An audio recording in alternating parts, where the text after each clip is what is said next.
Today we will show you how to pair the ActiveCaptain smartphone app and use the Helm feature for the new ECHOMAP Ultra 2 chart plotters.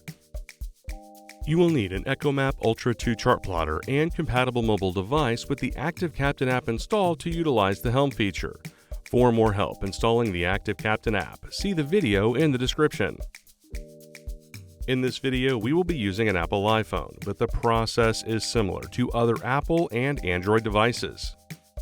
First, ensure the Wi-Fi network of the ECHOMAP chart plotter is configured with a network name and password. For more help, please follow the on-screen link for setting up your ECHOMAP chart plotter's Wi-Fi. Then select Home, Vessel, and then ActiveCaptain. Now open the ActiveCaptain app on your compatible mobile device. Select Boat Apps in the bottom left, followed by Connect. Swipe out of the ActiveCaptain app and go to your General Settings on your phone. Select your Wi-Fi settings.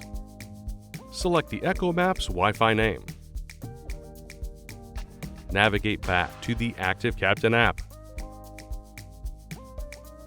Select Continue. Once successfully connected, select Done. The Boat app page will now show the Helm option. Select the Helm icon. App permissions will need to be allowed on the ECHOMAP Ultra 2. Select Helm on the ECHOMAP Ultra 2, then App Permissions. You will be provided with three options. View Only allows you to only mirror the screen to the phone or tablet. No Access will disable access to the Helm ability.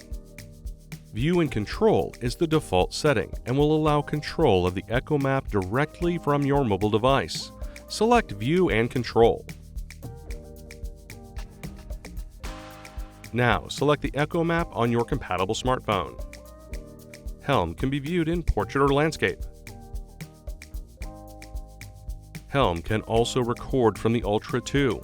Select the record icon in the top right to record the ECHOMAP display via the Helm feature. Select the stop icon to end recording. Recording videos will save in your photo library. And that's it. Thanks for watching. For more help, please visit marinesupport.garmin.com.